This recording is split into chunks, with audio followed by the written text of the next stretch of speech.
Salut mes amis, ça va?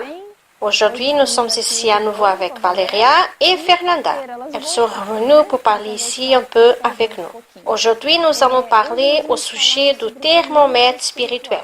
Nous allons parler ici de certaines caractéristiques pour que chacune puisse s'évaluer afin que chacune se regarde et comprenne à travers de ces caractéristiques quelle est votre situation, comment vous êtes, quelle est votre température spirituelle. Si vous êtes froide dans la foi, si vous vivez dans une tiédeur, ou si vous êtes chaude, fervente, alors c'est notre thème d'aujourd'hui.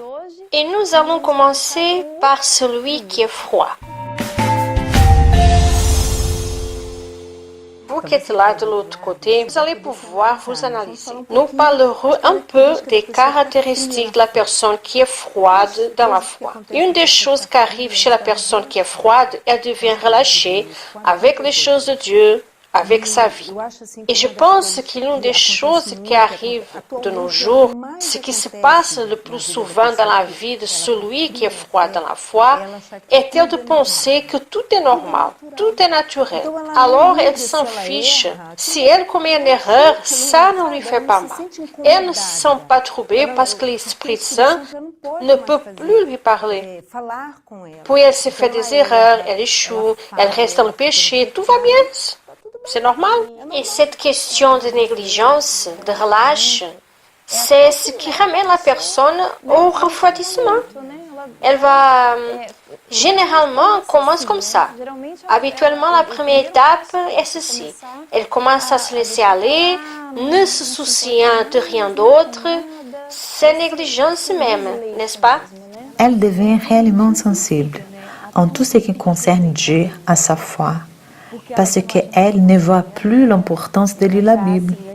Comme au début lorsqu'elle était chaude dans la foi. Lire la Bible pour elle était quelque chose de très important. C'était une priorité.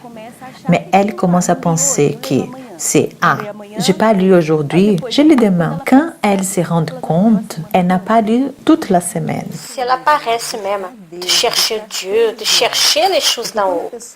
Parce que quand la personne est froide, elle s'en fout, peu lui importe. Elle s'en fiche. C'est comme vous avez dit, si elle lit la Bible aujourd'hui ou pas, peu importe. Et cela, c'est très dangereux. Vous qui regardez maintenant, analysez-vous. Voyez quelle est votre réelle condition.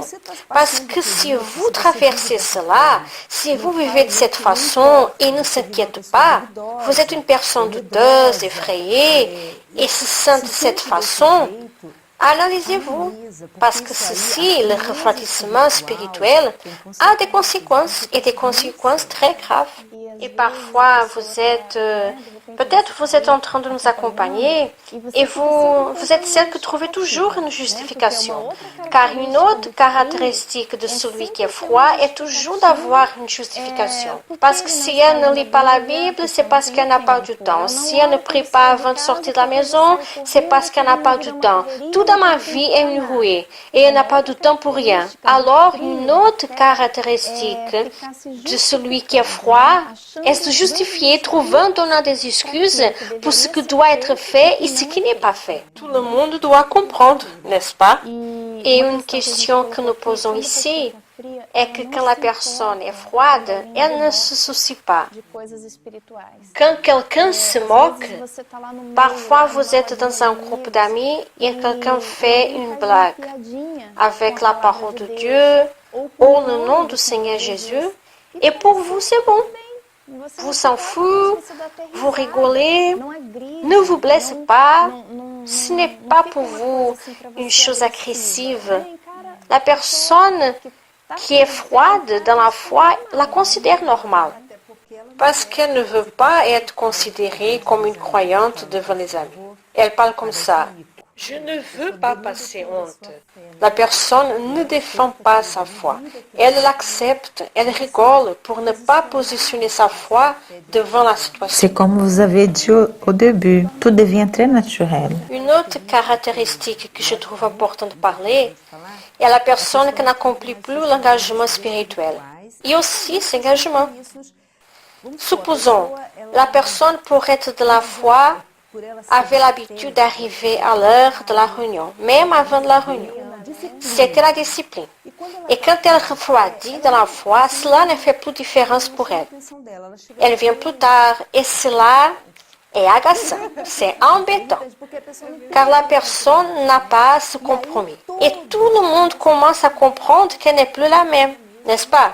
Avant, on marquait quelque chose et elle était toujours là. Elle se rendait toujours disponible. Et maintenant, elle est simplement en retard ou ne vient pas. C'est-à-dire, elle n'a pas cet engagement pour les choses de Dieu, ni même avec sa vie. Car comme vous avez dit, cela se reflète dans d'autres domaines de la vie, pas seulement dans la vie spirituelle.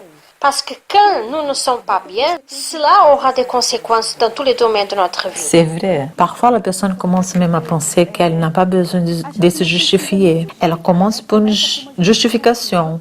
De ce peu, elle ne se justifie même plus. La personne qui ne va plus à l'église le mercredi. Ah, pourquoi aller le mercredi? Parfois, le pasteur a remarqué son absence et il la cherche. Je n'ai pas besoin d'aller. Alors, tout commence avec des petites choses. Je fais toujours attention à ça. Mais quand ça commence avec des graines de renard, aujourd'hui, je ne veux plus. Aujourd'hui, je n'ai pas prié. Demain mercredi, je n'irai pas à l'église. Je n'ai pas besoin. Je suis déjà le dimanche. Quand vous vous rendez compte, vous êtes déjà froide, comme l'eau. Vous avez chauffé l'eau et retiré du feu. Elle ne va pas se refroidir tout de suite. Elle refroidit peu à peu, refroidissant jusqu'au moment qu'elle se rende compte qu'elle est glacée. Parlons maintenant de la phrase de la personne qui est froide. La phrase de tous ceux qui sont Et de froids. celui qui est froid. Ma conscience ne m'accuse pas. La foi que j'ai pour moi-même. Plusieurs personnes parlent comme ça. J'ai la foi pour le faire. Comment une personne peut-elle avoir la foi pour faire ce qui est erroné? Il n'y a pas de logique. Cela n'a pas de sens. J'ai la foi pour faire ce qui est mauvais. Une fois, j'étais parmi des amis, il y a plusieurs années, et elles ont dit quelque chose qui était erroné. Ce n'était pas bon, ce n'était pas de Dieu. Et j'ai dit non, je ne le ferai pas parce que tout d'abord, je suis sage. Je suis sage. Et elles ont parlé, chacune avec sa foi. J'ai trouvé cela absurde. Et vous avez la foi de faire ce qui est mauvais, de désobéir. Donc ce n'est pas comme ça. Si vous commencez à faire ce genre de commentaires, la foi que j'ai, je l'ai pour moi, j'ai la foi pour faire ceci, regardez bien. Parce que vous n'êtes plus froid, vous êtes surgelé. Et vous devez être très prudent avec les justifications. Parfois, la personne s'appuie sur des versets qui sont de la part de Dieu, mais la personne veut les adapter à sa désobéissance. Nous allons maintenant parler de celui qui est tiède, les caractéristiques du tiède. Normalement, le tiède est à l'église. Il est là, mais il ne fait plus partie. Il connaît sa véritable condition, mais il cache, il monte à travers de ses attitudes. Il fait beaucoup à l'église, il participe à tous les groupes, mais en réalité, il sait qu'il ne prie plus. Cela serait comment la personne arrive à la condition de tiède, qui est cette question d'auto-tromperie. Une vraie tromperie. En plus de cela, lorsque la personne est tiède, elle trouve une justification, des excuses. Elle va dans une réunion et la parole qui est donnée est pour sa collègue. Parfois, Dieu est là en train d'utiliser l'évêque, les pasteurs, faire la réunion pour la toucher, pour la faire voir qu'elle est dans un état de tiédeur et que probablement elle va refroidir. Mais non, elle ne comprend pas cela. Elle voit là une opportunité pour prêcher à une autre personne. Ou alors, elle fait beaucoup à l'église, méprise sa vie spirituelle. À quoi ça sert de faire? Et puis le jour où vous allez devoir rendre compte de ce que vous êtes, vous n'aurez rien à offrir. Dans la tiédeur, la personne, un point très dangereux, c'est quand elle perd sa pureté. Vous savez, elle perd cette pureté, cette innocence. Ce n'est pas que nous devons être bêtes, ce n'est pas cela, mais la pureté des choses de Dieu, de ce regard à des bons yeux pour les choses de Dieu. Quand vous le perdez, quand vous devenez une personne qui voit tout selon les intentions, la malice, est devenue une personne malicieuse. Dans la prédication, elle pense déjà, est-ce que quelqu'un a dit ce que j'avais fait au pasteur? Car il parle indirectement pour moi, ou si elle fait partie d'un groupe dans l'église, et au moment du message, elle pense déjà, est-ce qu'elle sait ce que j'avais fait? Alors la personne a déjà sa pensée polluée. Regardez le danger. Vous perdez la pureté de la foi. Vous savez, le début de tout. Et cela est un stade. Nous devons veiller beaucoup, beaucoup même, nous toutes, car on peut être dans la foi et perdre cette pureté. Et de perdre petit à petit, devenant une personne malicieuse. Quand elle s'aperçoit, elle regarde déjà les choses déformées dans son esprit. Et la malice, nous percevons la malice dans une autre caractéristique, encore dans la tiédeur. La personne à l'intérieur de l'Église se comporte comme une chrétienne. Elle est une personne comme ça. Je suis de la foi, tout va bien, mais dehors de l'Église, elle se comporte comme une incrédule. Donc, au milieu des amis, ce que les amis disent, elle dit aussi. Ce que les amis font, elle aussi. Si elle parle des gros mots, elle rigole. Alors, c'est comme ça. En dehors de l'Église, elle est une autre personne. À l'intérieur de l'Église, comme elle est tiède, à l'intérieur de l'Église, elle pense, laisse-moi avoir l'air d'être bonne, donner l'impression que tout va bien. Ça, c'est la question du tiède. Le tiède est toujours lié à l'auto-tromperie, à la tromperie, à l'hypocrisie. L'une des caractéristiques aussi de ceux qui sont tièdes, c'est justifier les péchés à travers les péchés des autres. Je fais cela car mon ami l'a fait aussi. Alors nous devons faire très attention pour ne pas être dans cet stade, car c'est un stade mortel. Je pouvais dire comme ça. Un exemple, lorsque votre foi est dans le coma, elle peut mourir n'importe quel moment. Nous avons enregistré quelques phrases de personnes qui sont tièdes. Après tout, nous devons avoir l'équilibre et ne pas être trop juste. À vrai dire, celui qui est tiède va toujours vouloir utiliser la parole de Dieu à sa manière.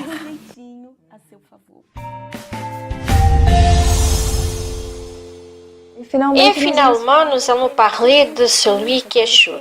Celui qui les caractéristiques afin que vous puissiez vous évaluer.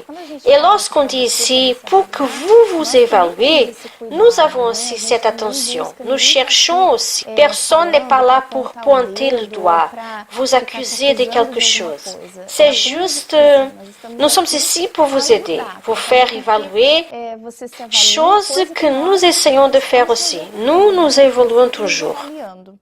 Alors, voici quelques caractéristiques que devez-vous faire. Vous devez vous approcher de Dieu en lisant dans sa parole, assister aux réunions de l'Église, être impliqué dans les choses de Dieu avec des choses spirituelles. C'est le moyen de vous maintenir chaud, n'est-ce pas? Parlons de certaines caractéristiques. Celui qui est chaud a facilité à obéir. Pour lui, l'obéissance n'est pas un fardeau. L'obéissance n'est pas, vous savez, une chose trop difficile. Il prend plaisir à obéir car il sait à qui il obéit. Il sait à qui il sert. Donc, il a cette facilité de se soumettre à ce qui est écrit, de se soumettre à la volonté de Dieu. Il fait avec plaisir, pour amour à Dieu, dans le but de glorifier le nom du Seigneur Jésus. Être prudent avec son âme, c'est avant tout prendre soin de son âme, car il vise son salut. Sa vision n'est pas ici sur terre, dans n'importe quoi, dans les amitiés. Il regarde, sa vision dépasse cette vie, il pense à l'éternité. Et parfois, l'obéir, ce n'est pas ce que vous... J'obéirai parce que celui-ci c'est bon, j'aime ça, eh bien c'est facile pour moi. Non mes amis, parfois obéir est de faire quelque chose que vous n'aimez pas et que vous ne voulez pas et vous faites par obéissance à Dieu, la crainte à Dieu, pour amour à Dieu. Parce que si nous faisons tout ce que nous aimons, quel est l'avantage? Quelle est la gloire là-dedans? Nous le faisons par obéissance à Dieu car nous savons que cela va lui plaire. Et c'est comme avec un fils. Beaucoup de choses que je demandais à ma fille, elle n'a pas aimé. Elle disait, ah maman, mais elle faisait parce qu'elle voulait me plaire, m'obéir. Ainsi, c'est avec Dieu. Nous ne voulons même pas faire cela. Parce que nous quittons notre zone de confort. Mais pour l'obéissance, nous disons non, je vais le faire parce que cela va plaire à Dieu et c'est fini. L'une des caractéristiques d'une personne qui est chaude, c'est d'être encore plus chaude dans la foi et réellement prioriser être ce que je suis vers Dieu et pas seulement ce que je fais. Bien sûr que tous ceux qui sont de Dieu, il va les utiliser. Dieu il veut nous utiliser.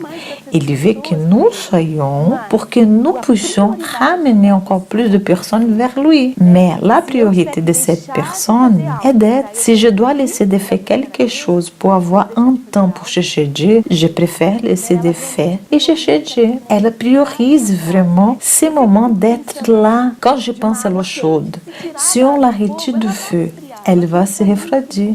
Elle doit être dans ce feu et être chauffée à tout moment. Nous n'arrivons pas à nous réchauffer si nous ne sommes pas proches de Dieu. Voir une véritable compréhension quotidienne. Une autre caractéristique de celui qui est chaud est de prendre soin des autres. Pas seulement pour ce qu'elle est, si elle va bien, si elle est bien, si elle a dormi, si elle a mangé, non seulement ça, mais se soucier des autres, même des gens qui ne connaissent même pas. Parce que vous ne voyez pas cette personne simplement comme un corps qui porte des vêtements, qui marche, travaille, étudie. Non, vous la voyez comme une âme chaud, bien qu'il ne connaisse pas la personne, mais il se soucie. Il est prêt à étendre la main pour aider une personne, donner des conseils, prendre un mot, car il sait que le plus important est l'âme de la personne. Celui qui est chaud ne se contente pas de penser à ce que se passe ici. Il va plus loin, il pense au salut de l'âme. Autre caractéristique, fuir l'apparence du mal. Donc, si vous avez des amis qui ne sont pas bien pour vous, qui vous font du mal, nous commentons toujours dans notre méditation. Si vous en avez une amie que lorsque vous arrivez à la maison, le soir, et vous devez fléchir vos genoux en demandant pardon parce que la conversation n'était pas bonne, comme a fait avoir des mauvais yeux, vous avez parlé de quelqu'un d'autre, enfin, alors nous devons nous éloigner de cet ami. Tout ça comme ça. Parce que si je vois que quelque chose me fait mal, je dois m'éloigner, vous savez, parce que je vise mon salut. Et Fernanda a parlé de la priorité de mettre Dieu en première place. La personne chaude fait cela. Et je pense à quelque chose de très simple. Parfois, nous tombons dans cette erreur et nous ne pouvons pas. La personne qui est chaude doit toujours veiller sur ça. Quand nous nous réveillons, la première personne que nous devons donner bonjour, c'est à Dieu. Et parfois, vous donnez bonjour à tout le monde, même pour les chiens qui viennent tout contents, un romance à queue. Il faut donc apprendre que Dieu est la priorité. C'est lui qui doit recevoir nos louanges, nos gratitudes. Tôt le matin, il doit le recevoir. Vous savez, ouvrez les yeux et dire merci, merci beaucoup et parlez avec lui. Vous n'avez pas besoin, peut-être vous n'avez pas le temps de fléchir vos genoux, mais vous pouvez lui parler et lui remercier. Donc tout cela fait partie de la personne qui peut-être vous trouvez froide ou tiède et vous voulez vous réchauffer, alors allez-y, faites-le. Voyez l'expression du chaud, de celui qui est en évolution, à la fois en haut. Le fervent est comme ça. Oui, oui, non, non. Dit-il, ou est ou n'est pas. Il n'a pas de blablabla, rien de cela. Et une chose que nous voyons dans la phrase, une expression bien typique du chaud, est la suivante, va exploser. Parce que celui qui est chaud, qui est avec la foi en haut, en priant même, il ne regarde pas les circonstances. Il ne veut même pas savoir. Il veut savoir uniquement que va exploser. Indépendamment de ce qui va arriver, va exploser. OK? Et je voulais vous poser, si vous vous identifiez comme... Et maintenant, dans ces caractéristiques, je me suis vue comme une personne froide ou je me suis vue comme une personne tiède. Quoi faire? Regardez donc dans le livre de Psaume 39, verset 3, que parle comme ça. Voyez comme est beau. Mon cœur brûlait au-dedans de moi. un feu intérieur me consumait. C'est-à-dire que nous devons méditer. Méditer sur la parole de Dieu. Méditer. Chercher à voir les pensées de Dieu. Être en communion avec lui pour que vous puissiez se réchauffer. Et la parole est venue sur ma langue. Éternel, dis-moi quel est le terme de ma vie. Quelle est la mesure de mes jours. Que je sache combien je suis fragile. C'est-à-dire, parfois le froid ou le tiède se sent comme ça. Je n'ai besoin de rien d'autre. Je suis riche, je me suis enrichi, tout va bien pour moi, je ne manque de rien. Je suis heureux comme ça. Alors quand nous nous reconnaissons, nous laissons notre orgueil de côté et nous reconnaissons en vérité que nous sommes fragiles, que nous ne sommes rien, que notre vie est comme l'herbe, qu'elle se fane, passe. Quand il y a cette reconnaissance, cette humilité de se mettre dans cette condition devant Dieu, de n'être rien, d'être fragile, alors sûrement vous pourrez élever vos pensées vers Dieu. Et si vous dépendez de lui pour comprendre combien vous avez besoin de lui, vous allez certainement vous réchauffer. Vous aurez votre cœur bouillant, plein de braise. Tant que vous vous tournerez vers lui. D'accord? Donc les filles, nous finissons ici. Ce sont nos conseils d'aujourd'hui. Nous espérons avoir aidé d'une certaine manière. Et à la prochaine. Tchau. Tchau.